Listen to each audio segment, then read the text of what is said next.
Feliz sábado. Graça e paz da parte do nosso Senhor Jesus Cristo a todos. Muito bom ver cada um de vocês aqui nessa manhã. E é muito bom podermos iniciar mais um dia santo, mais um dia de encontro com Deus, na presença dEle, junto com os nossos irmãos, louvando e enaltecendo o nome do Senhor juntos. Queria convidar você, né, na verdade, a meditar um pouquinho em algumas palavras que Moisés teve a ousadia de dizer ao Senhor, certa feita. Moisés estava para começar uma viagem com o povo de Deus pelo deserto. Deus havia dito a Moisés, né, eu quero que você leve o meu povo do Egito. E Moisés teve a ousadia de dizer a Deus uma coisa que se passava com ele. Ele disse, eu não tenho coragem para isso. Não tenho coragem de sair desse lugar. Mas se o Senhor for adiante de nós, se o Senhor for conosco, eu vou. Em Êxodo 33:15 estão registradas essas palavras de Moisés. Ele afirmou a Deus sua incapacidade. E ele disse, se a sua presença não for comigo, não nos mande sair desse lugar. E em meio a todos os problemas que nós enfrentamos nessa vida, eu tenho certeza que só a presença do Senhor pode nos fazer sair do nosso lugar. Só a presença do Senhor pode nos levar a um lugar seguro, a um lugar certo. Se você for parar para pensar na sua vida, eu tenho certeza que grandes problemas você já passou. Mas estando em conexão com Deus, você superou certos problemas que você achava ser incapaz de superar. E eu tenho certeza também que às vezes em algum momento você estava um pouco mais distante do Senhor. E até mesmo um pequenino problema pareceu ser invencível e talvez tenha te tirado muito mais a paz do que esse grande problema que você superou pela condução do Senhor. Então, nesse momento, eu queria convidar você a permitir que o Senhor esteja perto de você, que o Senhor esteja guiando a sua vida. E vamos cantar justamente afirmando que o Senhor é a razão do nosso respirar, Ele é a razão do nosso existir. E Ele é quem vai estar perto de nós, nos levando sempre adiante, sempre avante. Vamos cantar juntos? Cristo, invoque a presença do Senhor na sua vida.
És o meu respirar e a razão de eu cantar.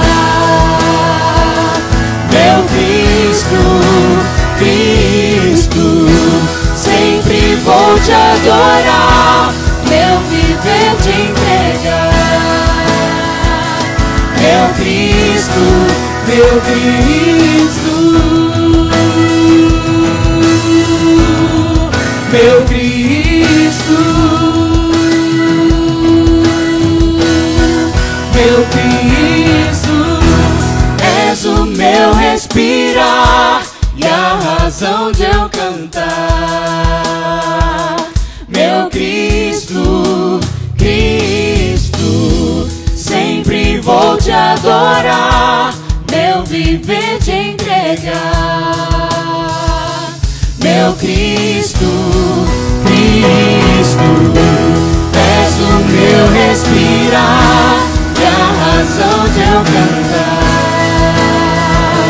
Meu Cristo, Cristo, sempre vou te adorar, meu viver te entregar. Meu Cristo, meu Cristo,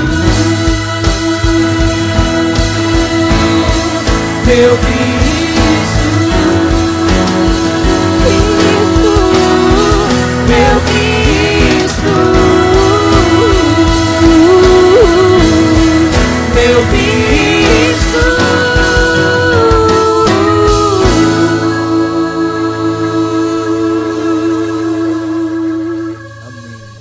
Amém. Tenho certeza que se há um pedido que Deus nunca vai nos negar é este. É o pedido que nós podemos fazer para que Ele ande conosco.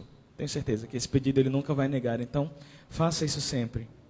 O apóstolo Paulo em Gálatas, ele nos instruiu e nos recomendou que nós vivêssemos sempre no Espírito. Então, suplique sempre a presença do Espírito Santo em sua vida. Porque só assim os nossos atos farão sentido. Só assim tudo que a nossa mão faz tem sentido e tem propósito. Só assim tudo que o nosso coração sente também fará sentido. Só haverá vida plena e abundante se você estiver na presença de Deus, se você estiver na presença do Espírito. Então suplique que o Senhor, através do seu Espírito Santo, faça morada em seu viver. Você vai ter a oportunidade de fazer isso cantando agora. Então peça: Jesus, vem habitar em mim, faça a tua morada em mim. Vamos cantar juntos.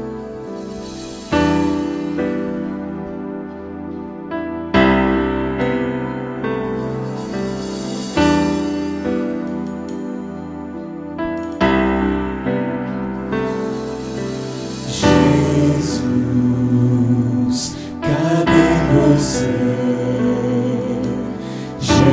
Jesus, pode entrar.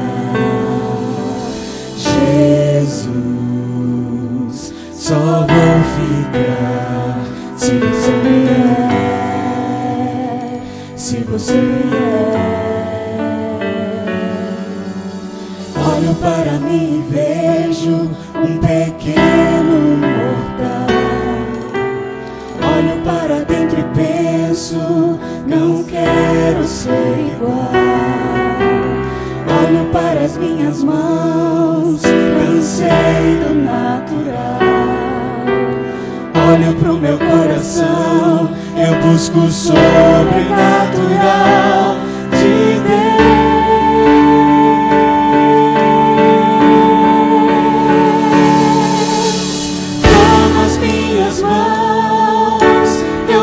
Preciso dela, se não for pra te tocar, pode ficar com elas. Toma meu coração, eu não preciso dele, se não for pra te sentir, tire ele de mim.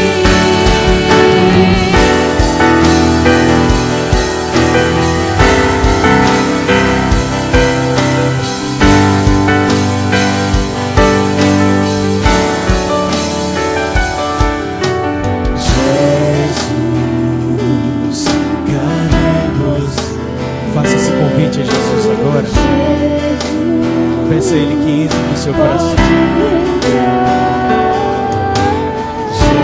Jesus, só vou ficar se você vier, se você vier. Olho para mim e vejo um pequeno mortal. Olho para dentro e penso, não quero ser igual.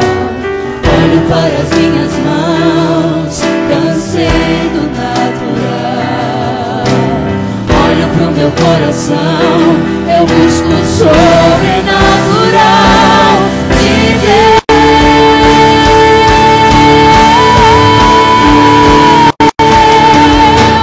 Toma as minhas mãos, eu não preciso delas, se não for pra te tocar.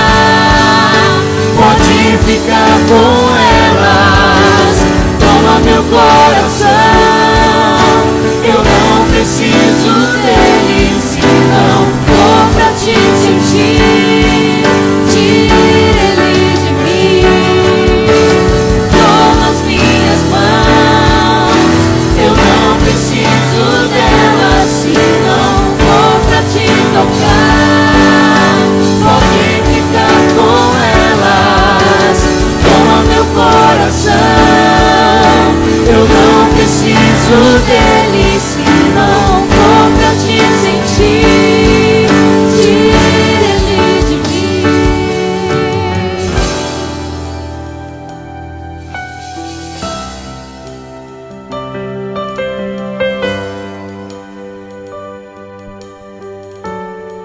Eu encontrei minha morada, eu amo minha morada, tu és minha morada. Eu encontrei minha morada, eu amo minha morada, tu és minha morada. Eu encontrei minha morada, eu amo minha morada, tu és minha morada. Eu encontrei minha morada, eu amo minha morada, tu és minha morada.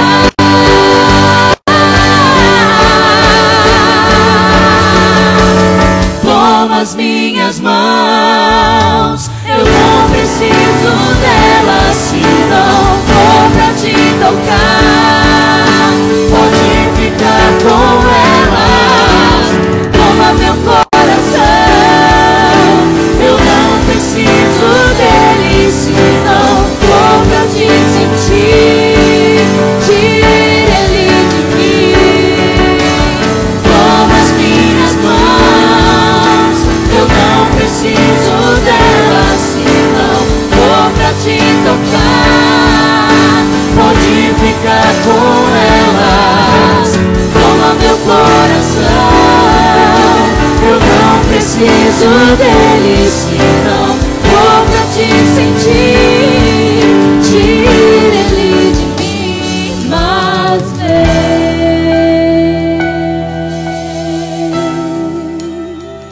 mas vem.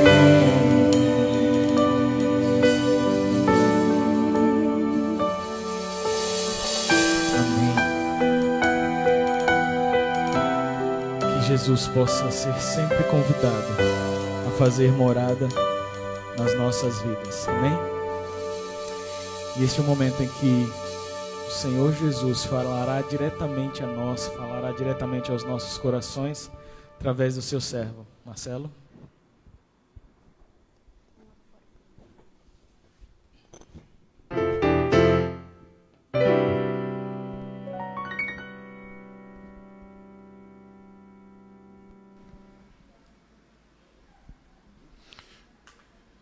Feliz sábado, bom demais ver vocês aqui, alguns rostinhos novos, alguns que não vi há algum tempo, alguns que ficaram trancados em casa um tempo, né, Fuca?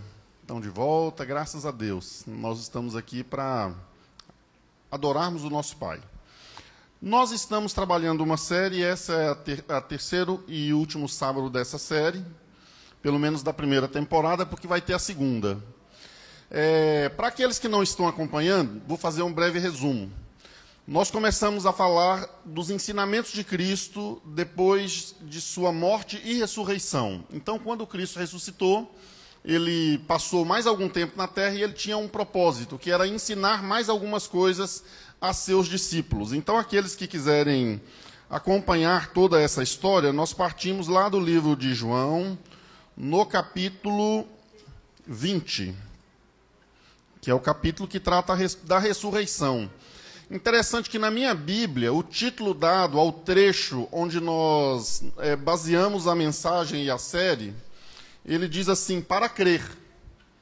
E aí, na minha Bíblia está escrito assim, mais tarde, no mesmo dia, os discípulos estavam reunidos, mas com medo dos judeus. Haviam trancado todas as portas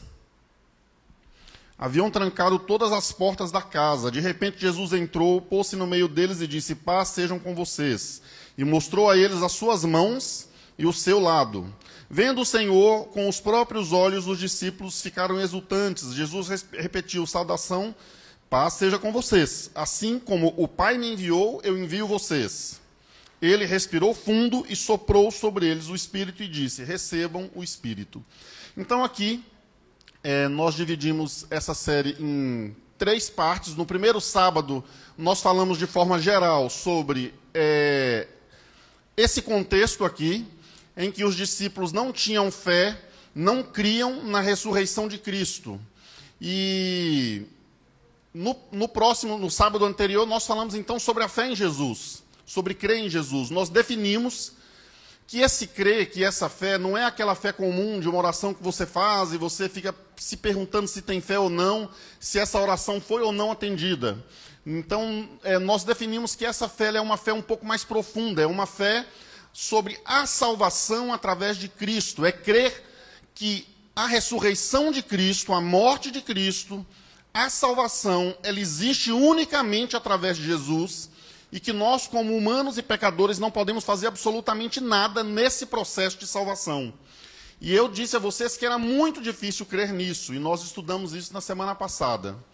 Hoje nós vamos entender um pouquinho desse contexto de Jesus ter soprado o Espírito sobre os discípulos dele, que está registrado na leitura que nós já fizemos. Mais especificamente, o verso 21 e 22 diz... Jesus novamente o sauda com paz, sejam com vocês, e diz, assim como o Pai me enviou, eu vos envio. Assim como o Pai me enviou, eu vos envio, nós vamos tratar numa próxima série durante um mês inteiro, aos sábados pela manhã, ok? Que vai ser o assunto do discipulado. Não dá para a gente falar nisso num único sábado, então a gente vai, na semana que vem, devolver as séries amanhã ao pastor Jafé.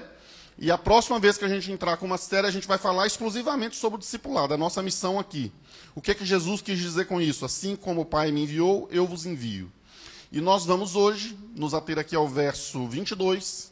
Então Jesus sopra sobre eles e diz, recebam o meu Espírito. Aí a pergunta é, por que Jesus soprou sobre os discípulos? Por que ele enviou o Espírito Santo? O que significa esse verso? Quem é o Espírito Santo? O pastor Jafé fez uma série aqui há muito pouco tempo e foi muito bacana ele tratar este assunto aí do Espírito Santo. Nós já sabemos, o Espírito Santo ele é Deus. Jesus Cristo chama de o outro, né? Assim como eu. Em algum texto bíblico, que nós inclusive vamos ler aqui, no próprio livro de João, Jesus o chama de Consolador. Mas o fato é que Jesus soprou sobre eles o Espírito nesse contexto. E aí nós vamos tentar entender por que isso aconteceu naquele momento e por que isso aconteceu nesse contexto, ok? Nós vamos ler um ou outro verso, aqui também do livro de João, para que a gente possa ter fundamentação, para que a gente possa entender.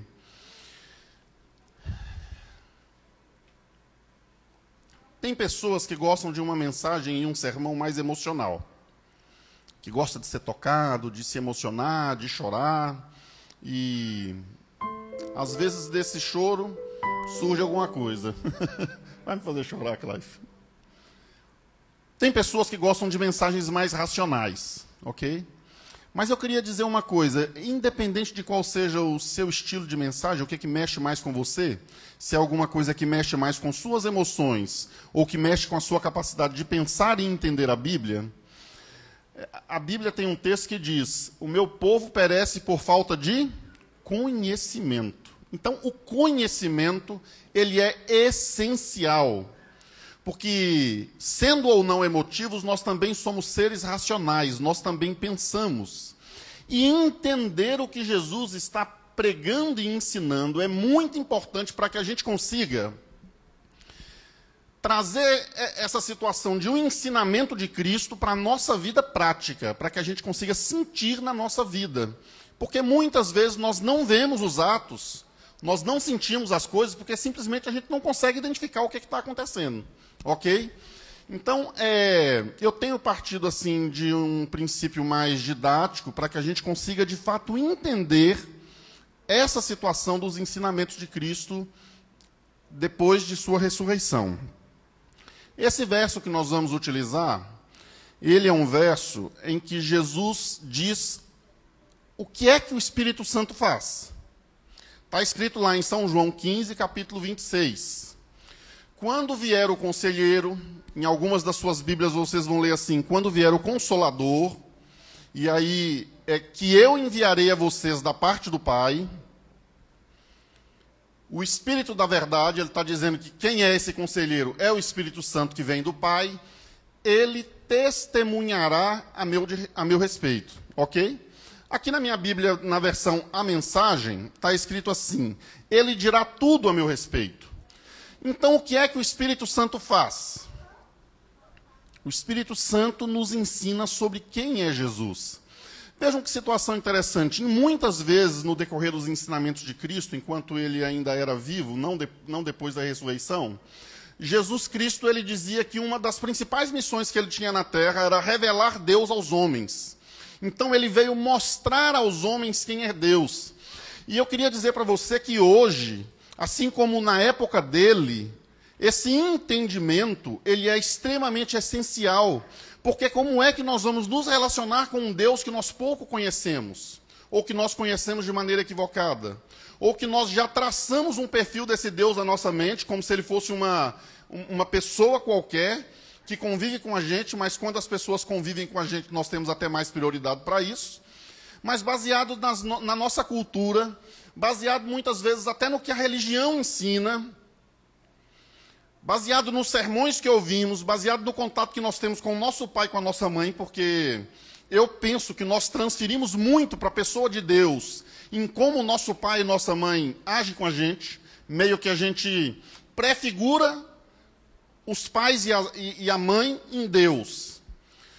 Todas as experiências que você teve na vida, quer sejam frustrações, quer sejam coisas boas, quer sejam coisas que você está clamando há muito tempo a Deus, isso tudo nós acabamos transferindo sobre quem é Deus. E eu queria dizer a você que as religiões, inclusive, muitas vezes nos afastam sobre o Jesus Cristo histórico, aquele lá dos evangelhos. É por isso que eu digo que nós precisamos ler os evangelhos para que nós possamos entender quem foi Jesus. Então Jesus ele veio para ele dizer quem era o Pai. Para ele dizer ao ser humano que o Pai não era aquele Deus que tinha um chicote na mão e que a intenção dele era levar os seus filhos à correção para que eles pudessem ser obedientes.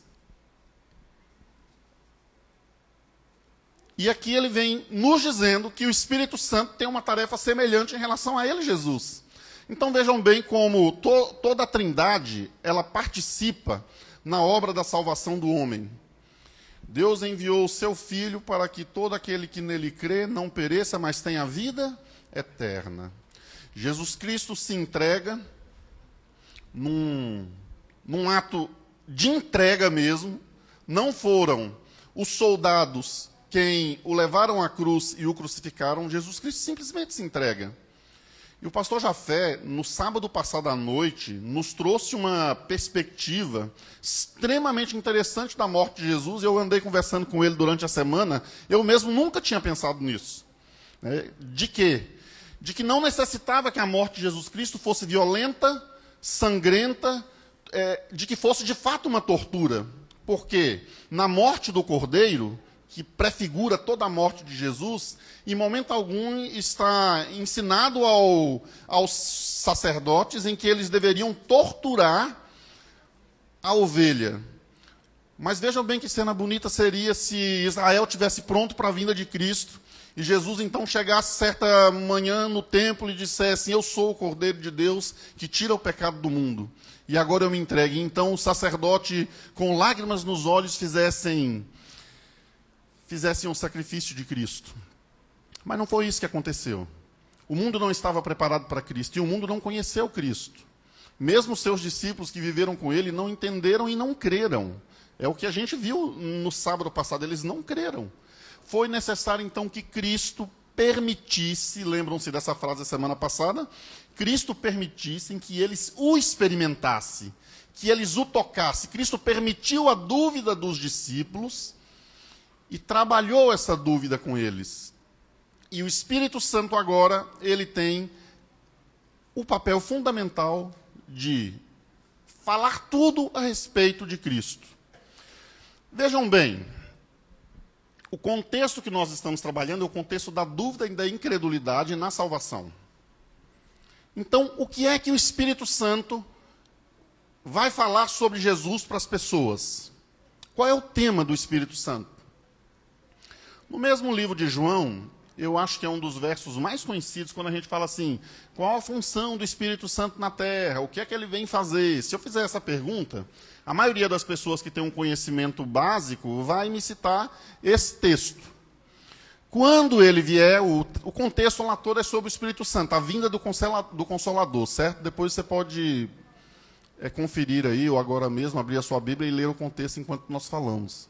Jesus Cristo diz assim: quando ele vier, ele convencerá o mundo do pecado, da justiça e do juízo.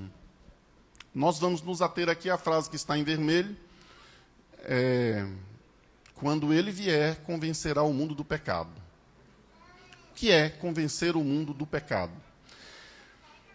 Eu queria dizer para você uma coisa. A mensagem do Evangelho, o entendimento do que é o Evangelho, qual é a situação do homem, o que é que Cristo fez para resolver o problema do pecado, o que é que nós fazemos nesse contexto da solução do pecado. Nós não temos condições de entender o Evangelho sem que o Espírito Santo esteja trabalhando e intercedendo em nossos corações. O Espírito Santo, ele é alguém que vem para tirar uma cortina de nossos olhos. Então, o que é que o Espírito Santo faz de maneira muito didática? O Espírito Santo vem, ele pega o ser humano e ele leva o ser humano a uma cena que aconteceu há 2000 anos atrás. Ele leva o ser humano até o Calvário. Ele leva o ser humano até a cruz. E ele começa a chamar a atenção do ser humano para o que está acontecendo ali há 2000 anos atrás. O que aconteceu na cruz? Por que é que você está dizendo que eu não consigo por mim mesmo olhar e entender o que aconteceu na cruz? Pela maneira como nós vivemos.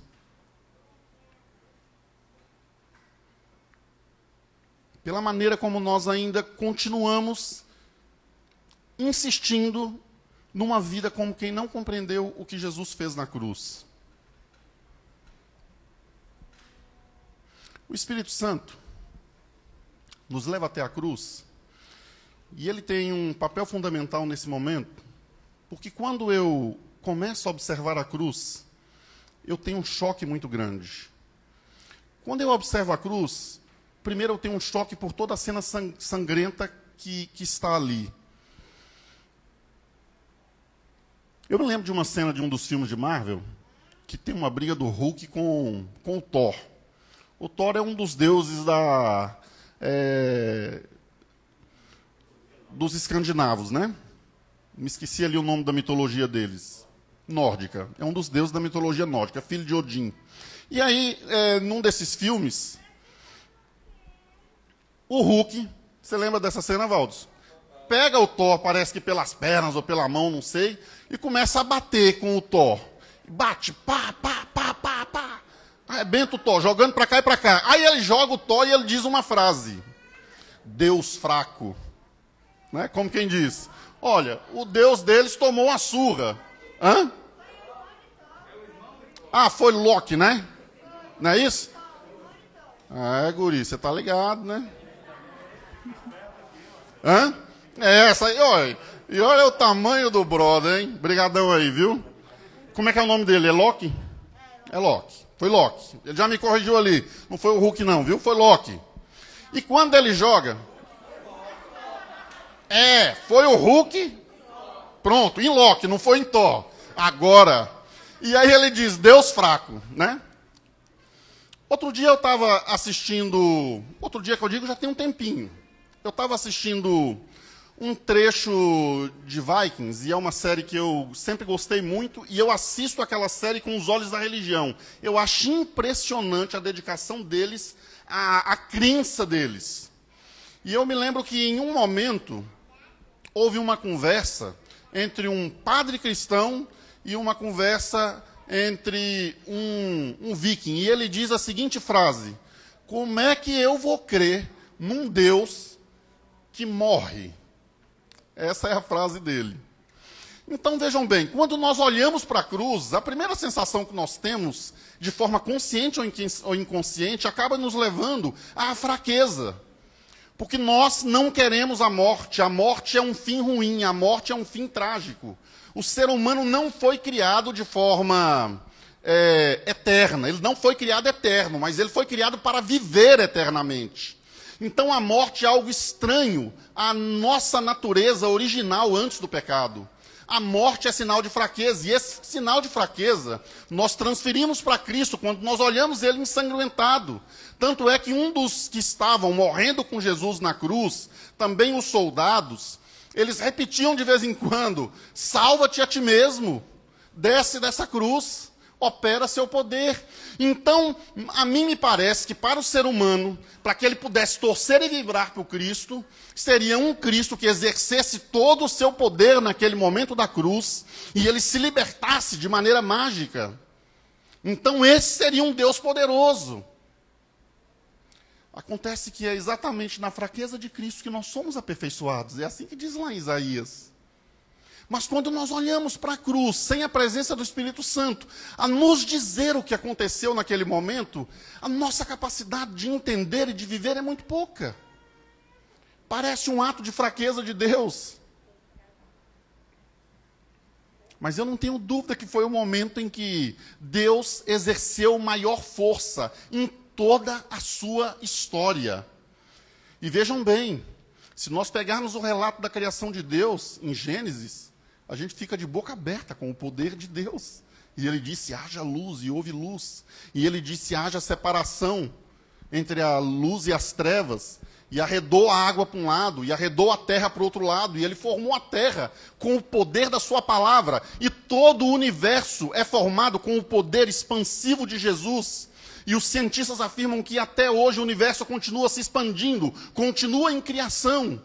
Mas o maior ato de poder de Jesus foi quando ele esteve numa cruz, com os braços abertos, ensanguentados, numa capa de humano imortal. E ele disse, Pai, perdoa-lhes porque não sabem o que fazem. Nesse contexto eu preciso lhe dizer que a nossa principal busca, a nossa principal oração precisa ser, Senhor, me envia o Espírito Santo para que eu possa compreender a cruz.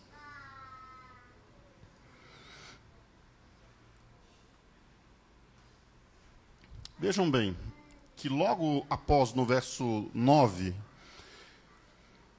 Jesus ele explica exatamente o que nós estávamos dizendo aqui. Ele disse assim, olha, quando o Espírito vier, ele vai convencer o homem do pecado, E no verso 9 ele explica por que ele vai convencer o homem do pecado. Ele vai convencer o homem do pecado porque os homens não creem em mim. Isso muda muito, sabe por quê? Porque se eu ler que o Espírito Santo vai convencer o homem do pecado e fizer uma leitura literal, eu vejo o Espírito Santo sentado comigo na minha frente dizendo, brother, você está pecando e está pecando muito. Deixa eu abrir aqui uma lista do que você fez hoje durante o dia. E ele então começa a falar o meu pecado. E é assim que a gente convence uma criança que ela está errada, não é? Quando nós vamos conversar com nossos filhos, não é assim? Quando nós queremos que eles melhorem, quando nós queremos que eles sigam nossas regras, quando nós queremos que sejam obedientes, às vezes nós vamos guardando, ou vamos falando de maneira pingada, mas num momento determinado, nós sentamos com eles, e aí nós lemos o beabá. E aí nós damos a lista toda, e eu posso imaginar o Espírito Santo chegando e me dizendo, Marcelo, você está pecando e está pecando muito. E aí ele começa a falar todos os meus pecados, tentando me convencer que eu não devo pecar. Ocorre que esse tipo de convencimento não tem nenhuma eficácia com desgraçados seres humanos como nós. Porque nós nascemos em pecado, nós temos prazer no pecado, e nós estamos a uma maldição do pecado há muito tempo nessa terra. Parece que a única forma é essa escrita por Jesus. É levar o homem não a olhar para o seu pecado diretamente, mas olhar para a cruz. Porque nós não cremos na cruz. Nós não cremos no perdão dos pecados que vem de lá. Nós não vivemos como pessoas que fomos salvas e que estamos salvos. Que Cristo já fez tudo. E aí, ao invés de falar a minha lista de pecados, ele me leva para a cruz e ele me mostra a morte de Jesus na cruz. E ele me mostra a bondade do Pai. E ele me mostra o amor de Jesus.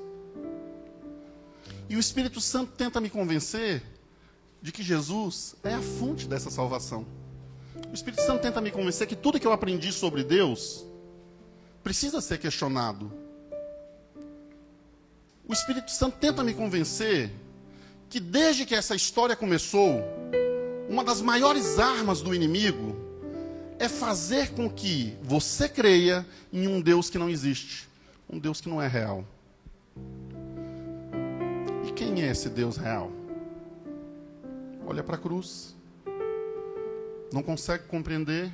Clame pelo Espírito. Faça da sua principal oração a busca pelo Espírito. Retorne à Bíblia para aprender sobre Jesus.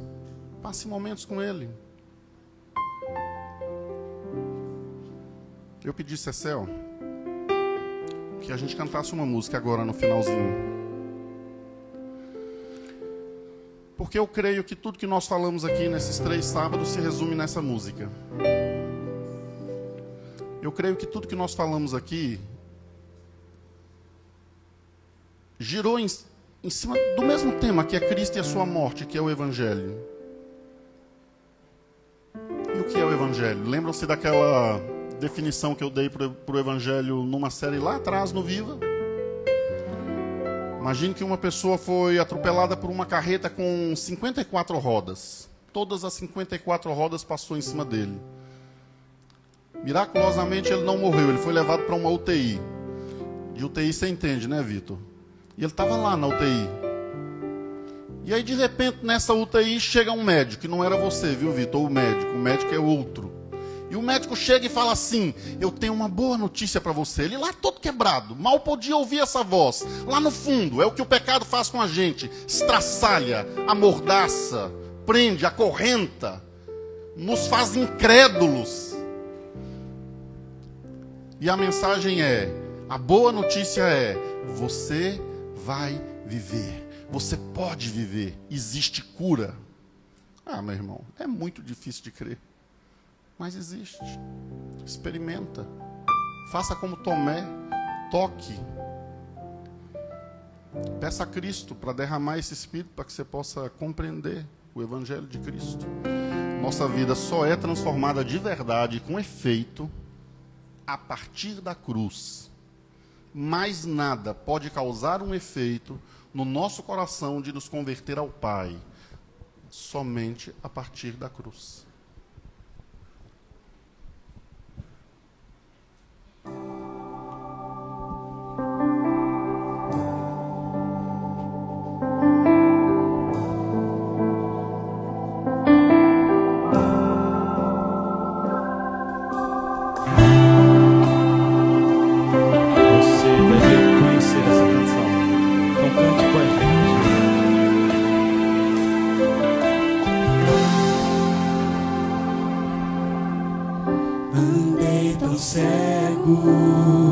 sem rumo certo, buscando a paz e descanso. Eu procurei por tantos meios justificar meu zelo, Mas ao clamar, meus olhos abri. mas ao clamar, meus olhos abri, e ao olhar pra cruz eu entendo o amor derramado ali por mim, sacrifício de sangue por um pecador. Não sou merecedor, tua graça me alcançou.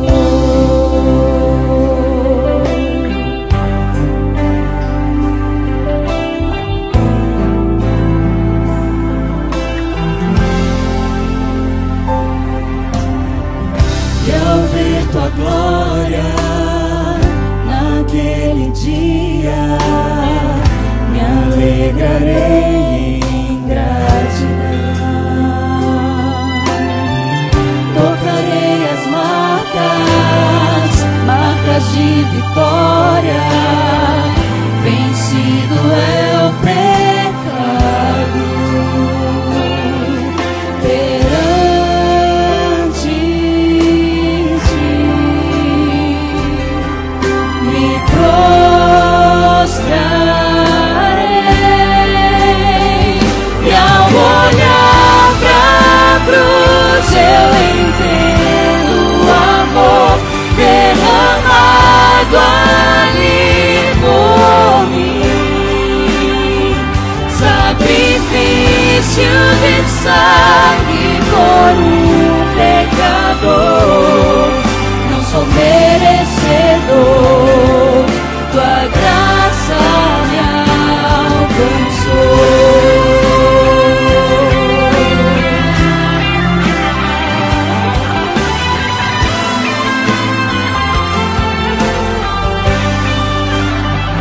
E ao olhar pra cruz eu entendo o amor derramado ali por mim,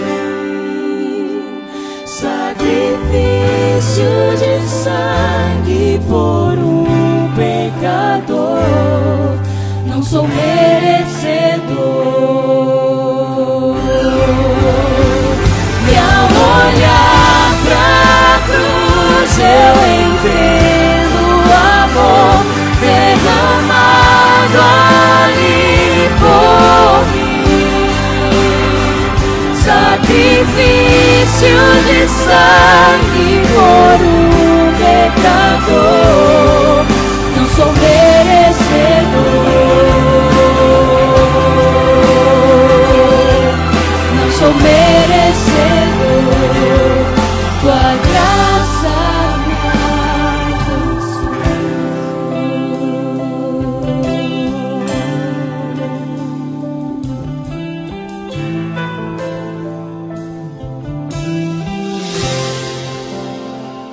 Olha que coisa.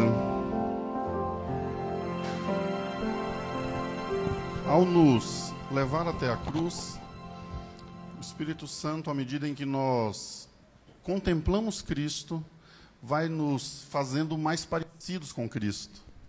E aí a nossa vida vai mudando e vai sendo moldada ao caráter de Cristo. E aí nós podemos um dia dizer a mesma frase que Paulo disse: agora já não sou mais eu que vivo, mas Cristo vive em mais tolerantes, mais pacientes, mais bondosos, sem predisposição a julgar o nosso próximo, transbordando amor e sendo bênção na vida daqueles que estão ao nosso redor, fazendo missão, que é o nosso próximo tema. Querido Deus, obrigado, Pai amado, porque o Senhor se revelou, e se revelou da maneira mais extraordinária que podia ser, na pessoa de Cristo, uma pessoa doce, amável, que nos encanta, que nos toca, através do Espírito, nos transforma. Obrigado pelo Evangelho, Deus. Éramos moribundos, na UTI do pecado, desesperados, com a morte eterna como maldição. E aguardávamos essa maldição porque é o que nós merecemos. Mas o Senhor não nos deu o que merecemos, mas nos deu o seu amor, a sua bondade, a sua cruz. Que a sua cruz transforme as nossas vidas em nome de Jesus.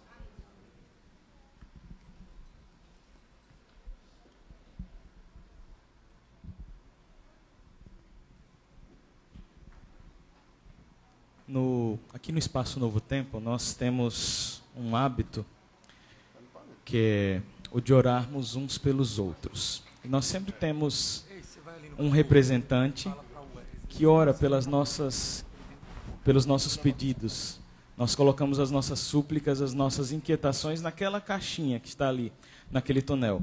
Então eu já convido de antemão a vocês, se vocês tiverem algum pedido, alguma coisa que vocês querem colocar diante de Deus, aquela caixinha está ali. Nós temos papéis e temos canetas também. Não se preocupem que as canetas estão higienizadas. Então você pode pegar a caneta, coloca o seu pedido no papel, coloca o papel na caixinha e a caneta você pode colocar naquela outra caixa, que são das canetas usadas.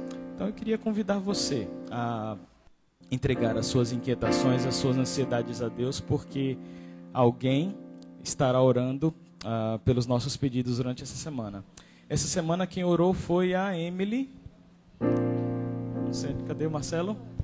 Emily está por aí? Está ali. Pronto. Emily esteve orando pelos nossos pedidos durante essa semana. E Emily, como é que foi essa experiência para você? Foi boa? Foi boa? Gostou de orar? Joia, que bom. Você já escolheu alguém para orar essa semana por a gente? Joia, quem foi? Beatriz? Cadê Beatriz? Está por aí? Tá passando de um passinho, muito bem. Melissa passou para Emily, né? Emily agora vai passar para Beatriz. Eu tenho certeza que a oração delas vai fazer com que Deus olhe com atenção muito especial para o nosso pedido. Vocês creem nisso? Eu creio, eu creio. Então, Bia, você vai orar por a gente essa semana, né? Glória, Bia, obrigado, viu? Então, depois, no final do culto, Bia vai levar a caixinha para casa e ela estará orando durante essa semana para a gente. Obrigado, meninas, que Deus abençoe vocês. E este é mais um momento especial da nossa adoração, certo? Pode sentar ali. Esse é mais um momento especial da nossa adoração. É um momento em que nós demonstramos a nossa gratidão a Deus por tudo aquilo que Ele nos tem feito, tudo aquilo que Ele nos tem provido.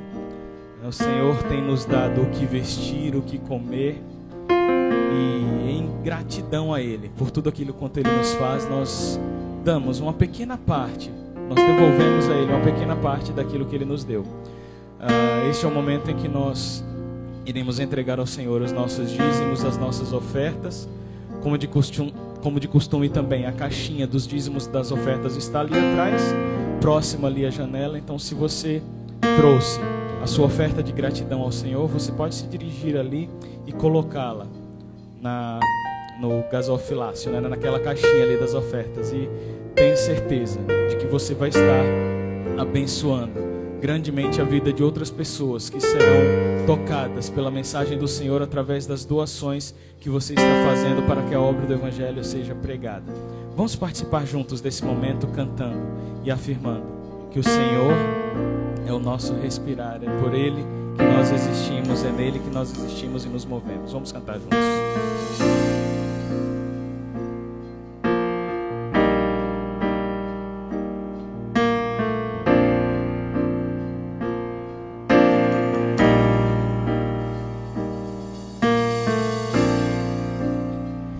Este é o meu respirar, este é o meu respirar, Teu Santo Espírito vive em mim,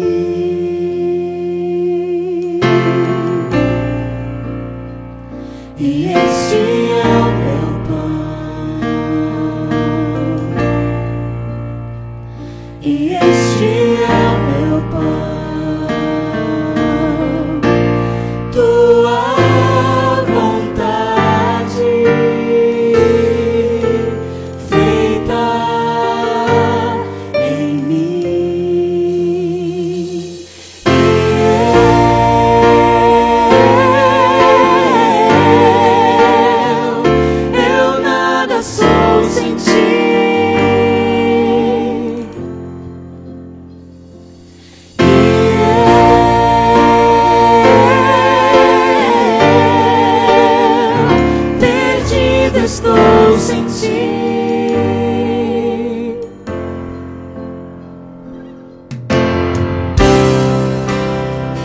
Este é o meu respirar. Este é o meu respirar. Teu Santo Espírito vive em mim.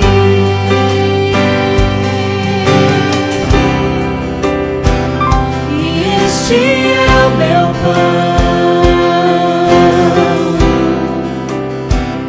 E este é o meu pão. Tua vontade feita em mim. E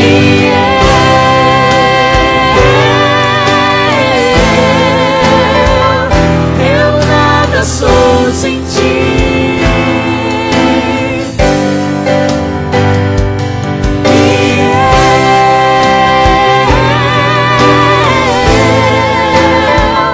Perdido estou sem ti.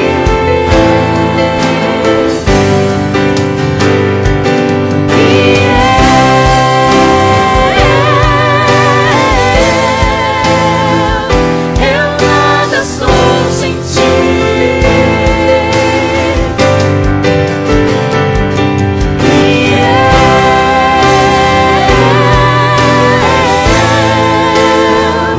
Perdido estou sem ti.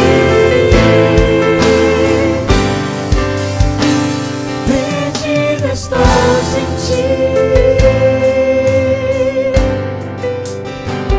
Perdido estou sem ti.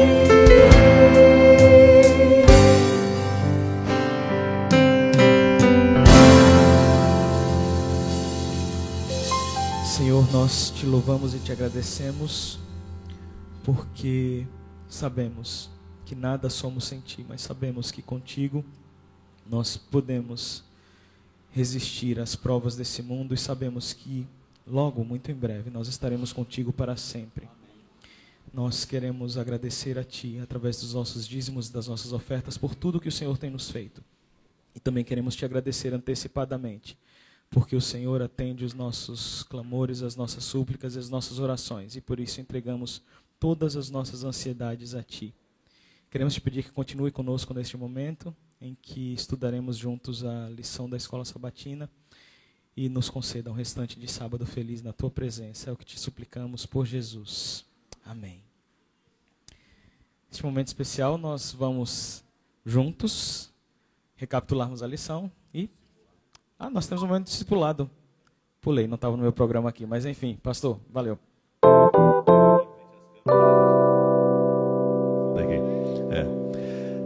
Oi, gente. Oi, gente.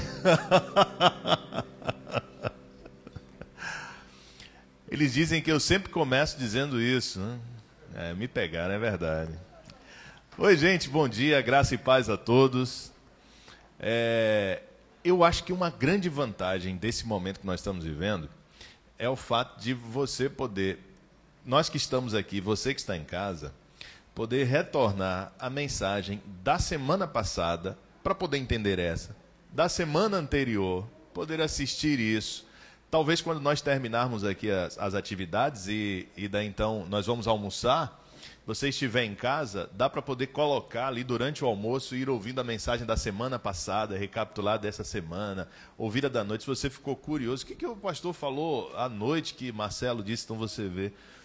E esse momento do discipulado também, porque você pode acompanhar, você que está em casa, nós que estamos aqui, aquilo que está gravado lá também e entender por que nós estamos falando sobre isso, sobre as coisas que estamos falando aqui.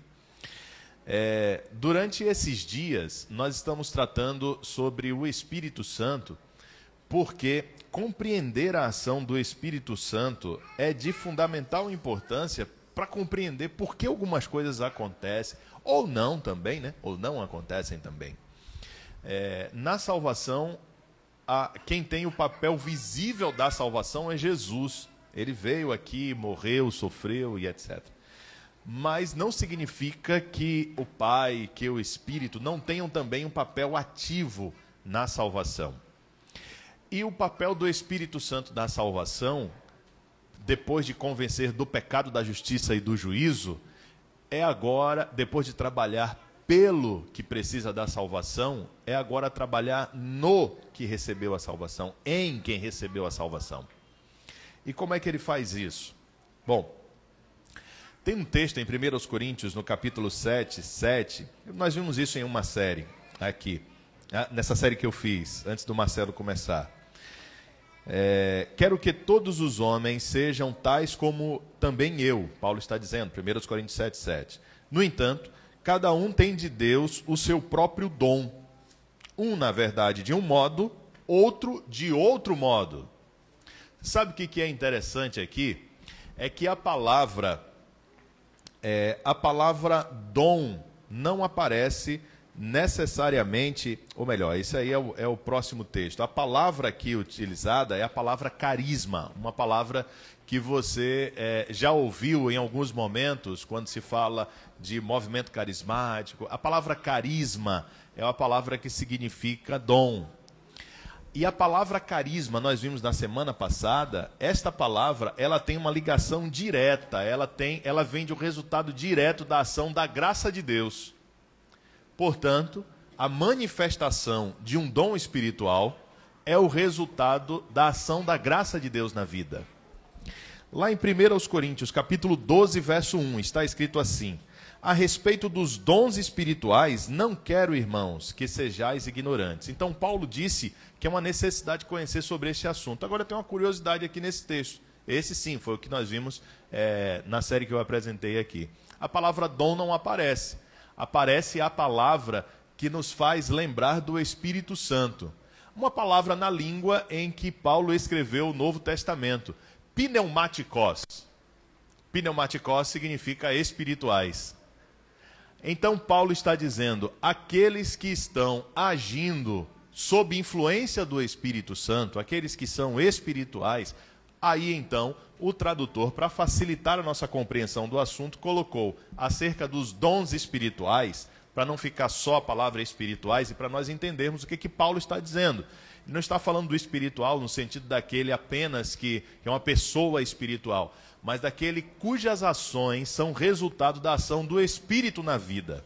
Então, em 20 anos de ministério, eu vou pedir que você faça uma coisa agora que eu nunca pedi antes. E, aliás, é provável que você não veja nenhum pastor dizer isso em momento nenhum. Não sei quantas outras vezes vou pedir para fazer isso. Eu sei que quando eu fizer o pedido, eu vou ter apenas 5 segundos para dizer alguma coisa. Todos, por favor, peguem agora os celulares. Todos peguem os celulares. Então eu tenho 5 segundos antes que você abra o Instagram ou coisa assim, não é? Eu queria que você fosse agora para o seu bloco de notas. Todos têm aí no celular, não é? Caso você não tenha ou não saiba onde está agora para procurar, você pode ir no WhatsApp mesmo. Sabe a sua conta do WhatsApp ali, o seu número, né? Você deve ter também para lembretes. E eu queria que você anotasse aí 3 coisas. 3 coisas. Bloco de notas ou WhatsApp, só para você lembrar. Primeira, quais são seus dons espirituais? Isso aí é para você poder escrever em casa. Você vai pensar e vai escrever. Quais são seus dons espirituais? Pergunta simples. A segunda pergunta. Quais dons você tem dúvidas se tem ou não? A primeira, sua certeza. Eu tenho esses dons. A segunda, dúvida. Não sei, talvez. Terceira, quais dons você gostaria de ter? Essa é uma pergunta interessante, não é? Porque Paulo diz assim, vocês deveriam procurar os melhores dons. Que coisa interessante. Então, parece que nós podemos pedir a Deus alguma coisa assim. 3 perguntas. Quais dons você tem? Quais dons você tem dúvidas? Você não tem certeza se tem essa habilidade divina dada por Deus como resultado da ação da graça de Deus na sua vida, como resultado do Espírito Santo agindo em sua vida. Terceiro, quais dons você gostaria de ter? Legal? Escreva isso aí em casa. Talvez Hoje à noite, quando você quando estiver almoçando, depois do almoço, você sentar ali, deitar um pouquinho no sofá e você abrir, pensa um pouco a respeito disso. Quem sabe amanhã a gente vai voltar a conversar sobre este assunto, tá bom? Graça e paz a todos. Agora nós vamos ao momento da lição. Vamos lá, Fuca? Deus te abençoe. Permita-me fazer uma oração aqui, Fuca, de transição já, tá bom? Deus Todo-Poderoso, muito obrigado porque tivemos a oportunidade de parar agora para dar esse estalo, esse start. Nós estamos, na verdade, falando sobre o Espírito, sobre a ação do Espírito durante esses dias, sobre a importância dos dons espirituais. E agora, Deus, nós vamos parar um pouco para fazer essa reflexão em casa. Ó Deus, abre as nossas ideias a respeito deste assunto, nosso coração para entender a respeito deste assunto também, porque cremos que é importante. Afinal de contas, está escrito que é importante. Agora, no momento seguinte em que nós vamos recapitular a lição, que a tua bênção nos acompanhe, em o nome de Cristo Jesus. Amém. Graça e paz a todos.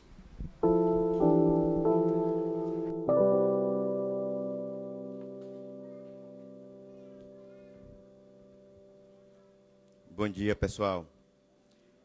Ixi, bom dia. A gerência me avisou que eu só tenho 15 minutos. Já estou contando aqui, viu, gerência? Black Friday, né? Na verdade, todas as falas que me antecederam hoje já contemplam bem o estudo que a gente teve essa semana. A igreja e a educação. Marcel, o que é que você veio fazer aqui hoje na igreja?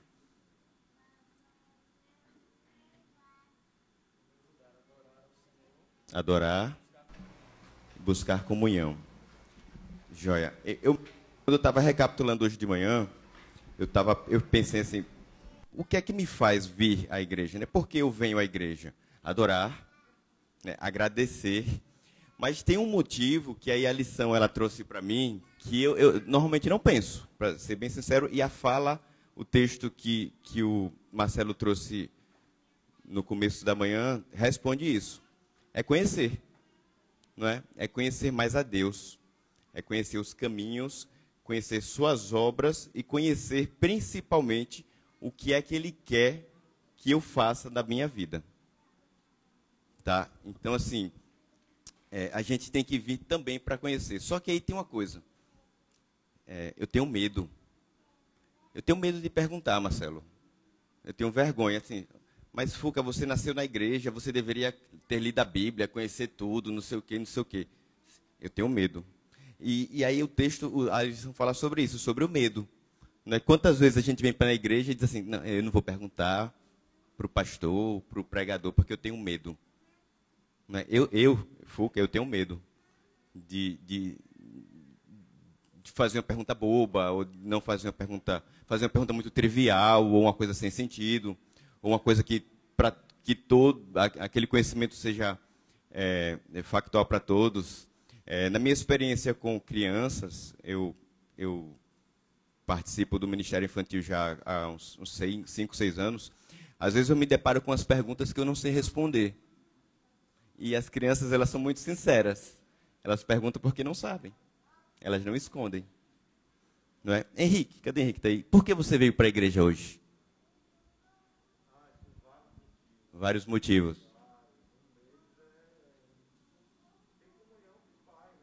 Comunhão,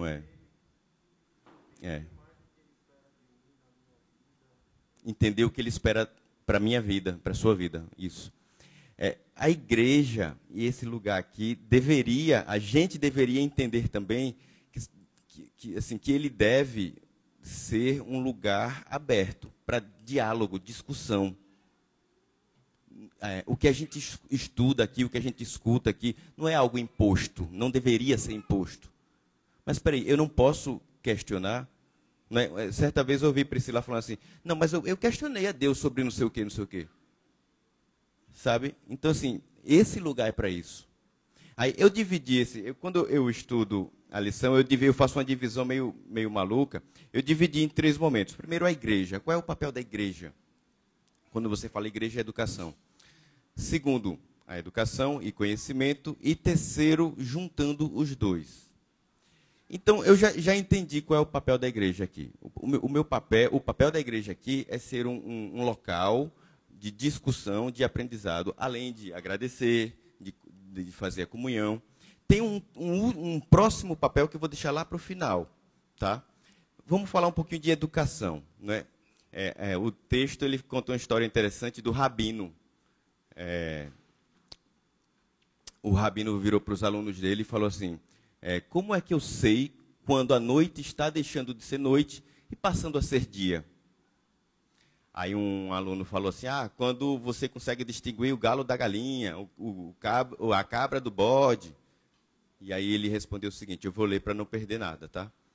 Alunos, sabemos que a noite terminou e o dia começou quando olhamos para um rosto, nunca visto antes, estou dando ênfase, tá? E reconhecemos aquele estranho como nosso irmão ou irmã. Até esse momento, por mais claro que o dia esteja, ainda é noite. O que é que o rabino quis dizer? Que ontem aí Marcelo veio conversar comigo sobre isso também. A gente teve uma rápida conversa pelo WhatsApp. Não sei se vocês já se perceberam, mas assim, a Igreja Adventista do Sétimo Dia, ela tem uma gama de conhecimento acumulado tremenda. Né? Nós temos incríveis interpretações da Bíblia, nós temos os escritos de Ellen White, temos excelentes escritores, temos muito conhecimento. O que eu quero dizer é que nós temos muito conhecimento. Ok? E alguns teólogos por aí até reconhecem essa igreja como uma igreja detentora de um elevado nível de conhecimento. Só que, do que é que adianta eu ser tão letrado assim, se eu não uso isso na prática, no meu dia a dia? Aí Marcelo falou isso comigo. Aí eu respondi o seguinte, foi pelo WhatsApp. Eu falei assim, cara, isso é tão difícil para mim. Aí ele estranhou, eu disse, mas como assim é difícil para você? Porque o dia tem 24 horas, foi minha resposta. É muito fácil para mim vir aqui, falar bonito, cumprimentar meus irmãos, dizer que estava com saudade, botar uma capa de bonito, de bom. Mas no dia a dia, na lida, de nada vai valer esse conhecimento todo que eu tenho sobre a Bíblia, sobre Deus, sobre Cristo, se eu não aplicá-lo. E no dia a dia é difícil, porque o dia tem 24 horas. Em algum momento, eu vou esquecer isso tudo e vou trazer a minha natureza braba, lá do Salles. Não é dos Araújo não, viu, Marcelo? É do Salles. Maria Salles, minha avó. Então, a minha resposta foi essa, Marcelo. Porque o dia tem 24 horas. Agora, o ponto que a lição quer chegar é o seguinte. Não adianta a gente ter esse conhecimento, se a gente não absorve ele. 2, se a gente não usa ele. Me permitam rapidamente. O termo conhecimento, na ciência, a gente explica assim, é a informação que eu tenho posta em prática. Academicamente falando é isso. O que é isso? Fuca sabe falar inglês? Fuca tem o conhecimento de inglês. No momento que ele usa o inglês, ele está expondo o conhecimento dele. Tá? Então, é a informação em gerúndio, né, colocada em prática. E parei para pensar assim, o que é que vai valer estudar tanto e eu não mudar o meu coração, mudar meu modo de ser, né, mudar meu modo de agir? E aí, deixa eu contar para vocês um exemplo, prometo que vou ser bem rápido, gerência. Por coincidência, pura coincidência, tá? Eu ministrava numa faculdade adventista, e por coincidência, esse caso era um professor pastor, mas tudo por coincidência, falando bem sério. Era primeiro período de pedagogia. Aluno de primeiro período, ele é calouro, ele não sabe o que é o mundo universitário. Então, assim, o professor meio que tem que contextualizar, ele tem que pegar na mão do aluno. E aí eu dava metodologia para essa turma. E aí, no final do semestre, eu passei em seminários, como todos os professores passam seminários. E aí teve um professor de religião, que era pastor, mas por coincidência, que quando as meninas foram apresentar o seminário, ele virou para elas e julgou. Seu seminário é horrível, você não presta para isso, não sei o quê, não sei o quê, não sei o quê. Eu não soube disso, cheguei na minha turma, na mesma turma, na minha disciplina, e aí fui chamar as meninas para apresentar o seminário. Ah, não sei quem não vem, e não vem mais. Aí eu perguntei, por que ela não vem mais? Não, porque aconteceu isso, isso e isso, ela ficou envergonhada e disse que não vai entrar mais numa faculdade. Notem o impacto que se gerou na vida dessa pessoa. Né? Ela largou uma faculdade, mudou o destino dela porque simplesmente alguém foi rude com ela. Eu entendo que a gente não tem que... o fato de a gente ser cristão e botar no gerúndio isso, não quer dizer que eu vou ser bonzinho. Ó, Marcelo, você é legal, tá massa isso aí. Não, não é isso não. É ser verdadeiro, é ser amigo, né? É ser irmão. Então, eu trouxe esse exemplo para mostrar para vocês assim, que a gente tem que viver isso o tempo todo, esse conhecimento que a gente tinha acumulado. Bom, o que não é uma educação cristã? Qualquer coisa que não me faça olhar para a cruz e tudo aquilo que Cristo fez por nós, não é educação cristã. É isso que o texto quer falar. Tá? Eu vou repetir. Qualquer coisa que não me faça olhar para a cruz, não é educação cristã. E nós tendemos a fazer isso. Tá? E vou ser bem franco, o momento que a gente viu agora do Natal nos leva muito a isso. Não é? O Natal é um momento de consumo e não de lembrar que foi o nascimento de Cristo. Tá? Bom, aí tem alguns recadinhos. O primeiro aqui é juntando igreja e educação. O primeiro recadinho é que nós temos que viver como luz neste mundo. Um mundo de escuridão, o mundo com pecado, o mundo cheio de imperfeições. E Cristo disse isso, e Ele nos ensina isso, é onde eu quero chegar, Ele nos ensina isso, que temos que viver como luz nesse mundo. O segundo recadinho é que nós somos co-obreiros. É o que o pastor falou nesse instantezinho aqui. E ser co-obreiros, queridos, não é um dia só que eu lembro da, como é que chamava? Recolta, né? Que aí naquele dia eu era um cristão da zorra, eu saía pedindo lá as coisas e...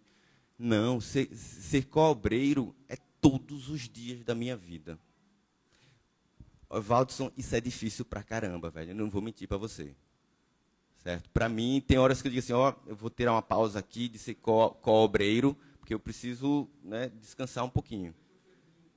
É, exatamente isso. Tá? E o terceiro recadinho é que nós temos que ter o senso de missão. E todo o ensinamento da Bíblia, e todo o ensinamento que a igreja traz para a gente, nos direciona para isso. É o que Marcelo estava falando, que o pastor também trouxe isso na fala dele. Senso de missão. Senso de missão sempre. Lembrem que Jesus educou assim, ensinou assim com as parábolas, né, com o exemplo dele. Não é? Então, deveria ser fácil para a gente. Né? Se Cristo fez, eu vou fazer também. Não é? Ele veio humano, ele pecador, nasceu de uma mulher. Deveria ser fácil também, mas não é. Oi. Eu traduzo para depois. Depois eu traduzo o que você falava. Hein? Não, e hoje é muito mais difícil. Porque hoje a gente vive no desvio da moral. Antigamente, se a gente pensar 10 anos atrás, a gente tinha a moral, a ética muito alinhada com os nossos princípios religiosos. Até porque a Bíblia também foi o princípio da Constituição, de uma série de coisas. Hoje, ser cristão, se a gente imaginar, e o nosso papel como cristão é muito mais importante, uma missão muito mais difícil, que a gente vive com esses valores deturpados. Então, se a gente tinha uma ética moral voltada e que nos auxiliava ao senso comum para que fosse algo correto, hoje a gente tem essa mudança. E a gente não está se dando conta disso. Isso. É tão sutil, tão bonito. Não é? E assim, eu estou fazendo faculdade, estou fazendo uma outra faculdade de psicologia. E a gente tem uma aula de psicologia social. E alguns conceitos de lá de trás, que eram mais tradicionais, hoje são postos como evolução da sociedade. Sim, sim. E eu questionei uma nota que eu tomei de um trabalho que eu fui fazer, que falava sobre discriminação e preconceito.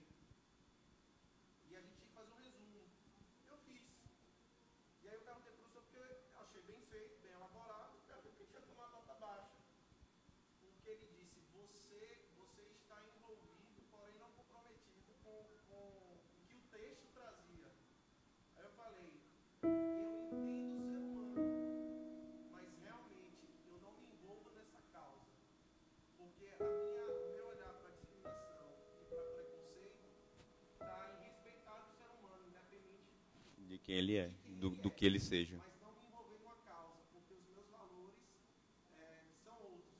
E aí ele falou, só que isso é a base da psicologia da evolução social. Então, para a gente entender o nível em que a gente está inserido, Isso. e o nosso papel como cristão Isso. na atualidade. Exemplo bem ilustrativo. Obrigado. Só para fechar, o último tema importante é a comunidade. Por que vivemos em comunidade? Por que vivemos aqui? E aí vem a última explicação para estar na igreja. Vou ser bem rapidinho, gerência. Porque é um modo eficaz. É um modo eficaz de aprendermos, de compartilharmos, de continuar, louvarmos, agradecermos e continuarmos sendo cristãos. Quando ele fala, o texto fala eficaz, eu gosto muito dessa palavra, eu sou administrador. Eficaz quer dizer, chegarei ao fim mais rápido, melhor, ao meu objetivo melhor, com mais velocidade. Então, estar em comunidade é isso. É um modo eficaz de estar perto de Cristo, de viver como Ele. Para encerrar, eu pego só um texto de Romanos 12:2, que diz o seguinte: E não vos conformeis com este século, mas transformá-lo-vos pela renovação da vossa mente. Eu gostei muito desse da vossa mente. A revolução, a transformação começa aqui. Eu estudando, eu aprendendo, com a educação. E aí sim, quando eu me transformar, eu consigo transformar minha comunidade, minha família, minha comunidade e o mundo. Tá? Era isso que eu tinha. Que Deus nos abençoe muito e que a gente ponha em prática isso que a gente está aprendendo aqui. Vamos orar, né? Oremos então. Querido Deus, nós te agradecemos por esse dia. Te agradecemos pelos conhecimentos passados para nós e pedimos encarecidamente que nos ajude a pô-los em prática. Que tenhamos um resto de dia feliz em sua presença e na sua comunidade. Te pedimos isso sempre em nome de Jesus. Amém. Pessoal, bom dia. Descansem, sejam felizes. É isso, nosso encontro comunidade chegou ao seu final. Muito obrigado pela presença. Nós lembramos a todos que às 18 horas nós temos o Encontro Viva. Semana que vem estaremos de volta aqui às 10 horas da manhã. Lembramos também que a saída é ali pela porta de emergência, então você pode sair por lá. Lembrem de não